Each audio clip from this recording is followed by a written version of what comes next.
Bismillahirrahmanirrahim. Assalamualaikum warahmatullahi wabarakatuh. Alhamdulillahi bima huwa ahluhu wa kama yanbaghi lah. Wa asyhadu an la ilaha illallah wahdahu la syarikalah. Wa asyhadu anna Muhammadan abduhu wa rasuluh. Amma ba'd. Sahabat-sahabat sekalian yang dimuliakan Allah Subhanahu wa taala, pada sesi yang ketujuh dari fikih Ramadan kita, fikih puasa kita yang kali ini insya Allah kita lanjutkan pembahasan dari kitab atau buku kecil panduan puasa, di mana diharapkan puasa ini menjadi perisai dan benteng bagi kita dalam mengekang dan mengendalikan hawa nafsu dan tentunya dari tipu daya syaitan. Pada kesempatan kali ini, teman-teman yang dimuliakan Allah Subhanahu wa taala, pembahasan atau tema yang akan sama-sama kita pelajari, kita kaji ulang terkait dengan adab dan sunnah ketika seorang berpuasa atau menjalankan ibadah puasa. Ada sunnah yang diajarkan oleh Nabi SAW dan ada adab yang mesti dan sepantasnya dijalankan dalam melaksanakan ibadah puasa. Dan sebagaimana pada pertemuan sebelumnya kita sudah mengangkat bahwa ibadah puasa tidak hanya sekedar hubungan seorang dengan Allah Subhanahu wa taala, tapi diharapkan memiliki efek secara horizontal, efek sosial terhadap sesama. Pada poin A di sini kami sebutkan dan teman-teman dapat mengikutinya pada buku atau buku elektronik yang sudah kita share, sunnah ibadah puasa. Ulama kita menyebutkan beberapa amalan mustahab bagi orang yang berpuasa yang dengannya ibadah puasa menjadi lebih sempurna. Jadi tidak sekedar melakukan rukun-rukunnya saja sebagaimana sudah kita sebutkan pada pertemuan ke-6, namun ada sunnah-sunnahnya, ada adab-adab yang diharapkan dengannya ibadah puasa menjadi lebih sempurna. Jika kita mengingat kembali ibadah sholat misalnya, ada rukun-rukunnya, ada wajib-wajibnya, namun ada sunnah-sunnah yang mesti atau selayaknya dilakukan sehingga ibadah sholatnya menjadi sempurna. Yang pertama, sunnah ketika seorang berpuasa, dan ini berlaku bagi puasa wajib maupun puasa sunnah itu sendiri. Namun kita dalam bulan Ramadan tentu yang dimaksud sini adalah sahur ketika seorang melaksanakan ibadah puasa Ramadan. Selain dengan menyantap makanan, sahur juga dapat dilakukan meski hanya dengan seteguk air. Jadi makan sahur itu bisa dengan menyantap makanan, namun juga bisa dengan seteguk air. Dan hal ini tercapai atau dia sudah melaksanakan sunnah untuk sahur. Karena tujuan utama sahur adalah mendapatkan berkah dan membantu untuk lebih kuat berpuasa pada siang harinya. Nabi SAW pernah bersabda, tasahharu fa inna fis sahuri barakah. Bersahurlah kalian, kata Nabi kita Muhammad SAW, karena ada berkah yang bisa didapatkan ketika melaksanakan sunnah sahur. Hadis sahih riwayat Imam Bukhari nomor 1923 dan Imam Muslim nomor 1095. Kemudian mengakhirkan makan sahur adalah suatu yang disunnahkan selama tidak dikhawatirkan masuk waktu fajar. Puasa tadi dimulai dengan terbitnya fajar diakhiri dengan terbenamnya matahari, maka mengakhirkan waktu sahur hingga waktu fajar itu lebih afdal selama seorang tidak khawatir masuk waktu fajar, karena ketika masuk waktu fajar dia tidak boleh lagi makan dan minum. Dan sahur adalah hal yang membedakan antara puasa kaum muslim dan puasa ahlul kitab menurut ulama kita. Dan ini juga memberi syarat bahwa ada umat selain umat muslim yang melaksanakan puasa, ya. Dan ini sering kita dengarkan dan kita banyak mengetahuinya, ya. Namun yang membedakannya adalah ibadah sahur, ya, atau menyantap sahur. Yang kedua yang bisa disebutkan di sini terkait dengan sunnah ketika berpuasa adalah menyegerakan berbuka puasa. Kalau sahur diakhirkan, ya makin diakhirkan, tentu dia puasanya menjadi semakin pendek. Sebaliknya berbuka itu disunahkan oleh Nabi kita Muhammad SAW untuk disegerakan dan jangan diakhirkan. Rasulullah SAW pernah bersabda, la yazalun nasu bi khairin ma'ajjalul fitra. Senantiasa manusia, dalam hal ini orang-orang yang berpuasa dari golongan kaum muslim, berada dalam kebaikan selama mereka menyegerakan berbuka. Hadis yang sahih diriwayatkan Imam Bukhari dan Imam Muslim. Jadi ada kebaikan, ada sesuatu yang memberikan kebaikan selama seorang muslim yang berpuasa atau kaum muslimin yang berpuasa menyegerakan berbuka.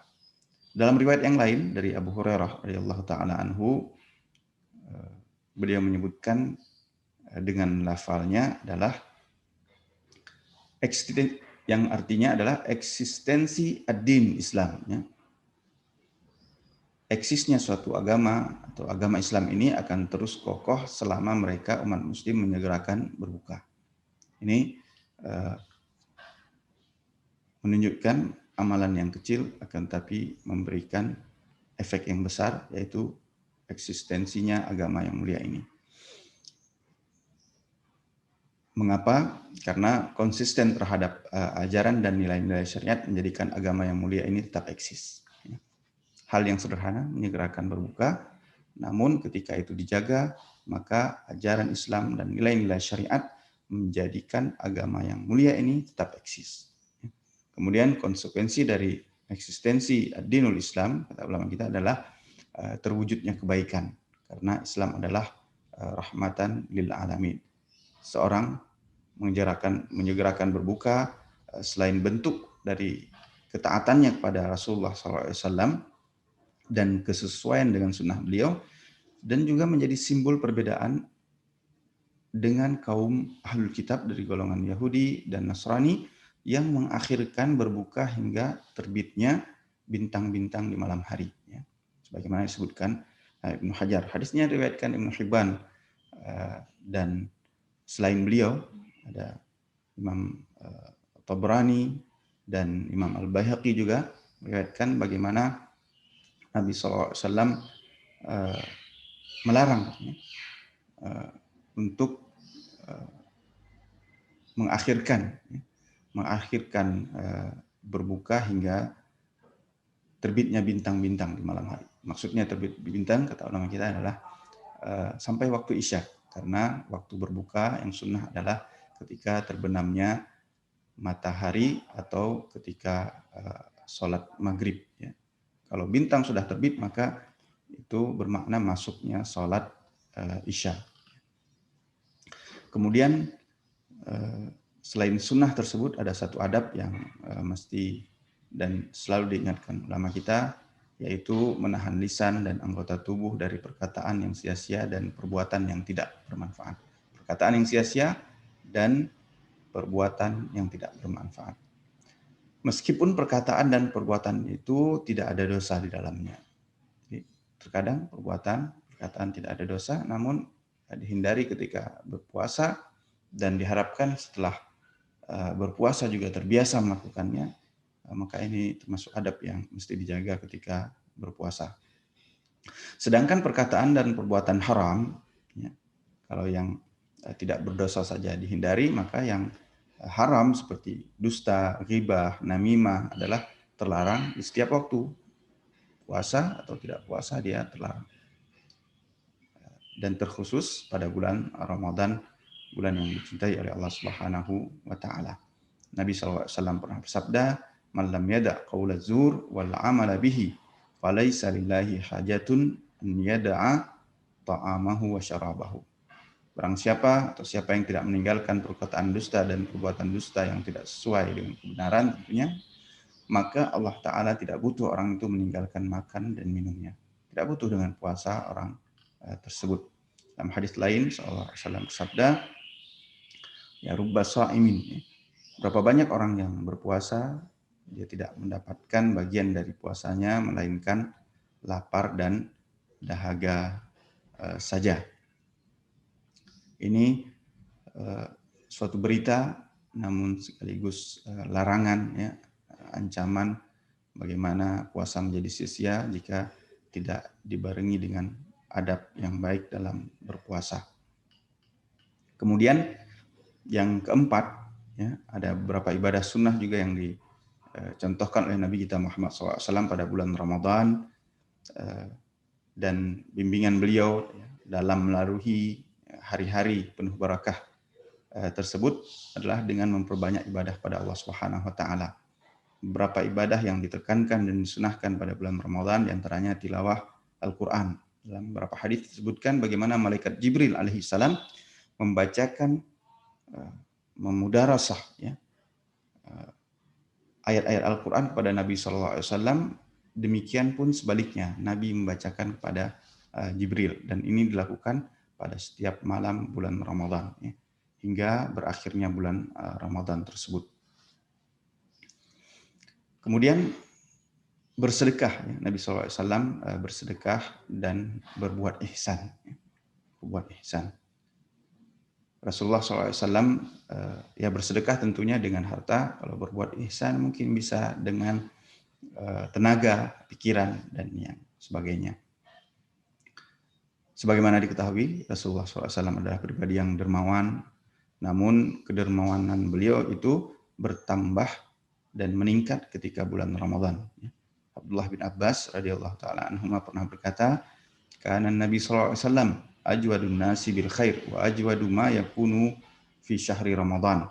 Lianna Jibrila kana yalqahu fi kulli lailatin fi syahri Ramadan hatta yansalikha ya'ridu alaihi Rasulullah sallallahu alaihi wasallam al-Qur'an.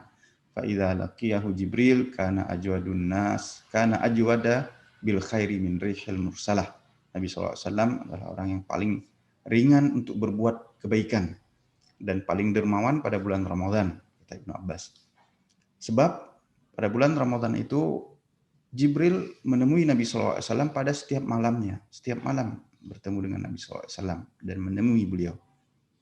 Hingga bulan Ramadan berlalu. Jadi kalau bulan Ramadan ada 30, maka 30 kali. Kalau 29, maka 29 kali pertemuan itu, ya, dengan Rasul Allah dari langit, Jibril alaihissalam. Rasulullah SAW memperdengarkan bacaan Al-Qur'annya ketika Jibril menemuinya. Beliau adalah orang paling cepat membuat kebaikan, sehingga kecepatannya itu seperti cepatnya angin yang berhembus, ya. Ibarat yang disebutkan oleh atau pemisalan disebutkan Ibnu Abbas. Maka hadis ini menunjukkan bahwa keutamaan waktu dan kemuliaannya hanya akan didapat jika diisi dengan beribadah kepada Allah Subhanahu wa taala. Ramadan amalan bulan yang mulia, waktu yang mulia, dia akan menjadi sempurna jika diisi dengan ibadah kepada Allah Subhanahu wa taala. Dan membaca Al-Qur'an secara kontinu juga membuka pintu-pintu kebaikan dan amal salih, kata ulama kita. Karena maksud dari tilawah Al-Quran adalah konsentrasi membaca dan memahaminya, maka ini juga yang perlu diingatkan karena lafaz tadi pada malam, ya, malam Ramadan, kata Ibnu Abbas, pertemuan antara Rasulullah dan Jibril, maka pada malam hari menurut ulama kita itu lebih khusyuk, ya, lebih tepat, lebih konsentrasi, lebih bisa tadabbur ya, dalam membaca Al-Quran, sehingga itulah waktu yang dipilih, namun tidak menghalangi untuk tetap seorang membaca Al-Quran pada siang hari. Teman-teman milik Allah Subhanahu wa taala, demikian sesi kali ini atau bagian ketujuh dari Ramadan intensif kita atau fikih Ramadan intensif kita. Mudah-mudahan sunnah dan adab yang kita sebutkan secara ringkas ini bisa benar-benar sama-sama kita amalkan dan kita mendapatkan keberkahan yang sempurna dari bulan yang penuh berkah ini, bulan yang dicintai oleh Allah Subhanahu wa taala. Sekali lagi, mudah-mudahan Allah Subhanahu wa taala membantu kita, memudahkan kita untuk menyelesaikan ibadah puasa Ramadan dan melaluinya dengan benar-benar telah memanen banyak kebaikan untuk menjadi bekal di akhirat kelak. Wassallallahu ala nabiyina Muhammad wa ala alihi wa sahbihi wa baraka wa sallam wa akhiru da'wana alhamdulillahi rabbil alamin. Assalamualaikum warahmatullahi wabarakatuh.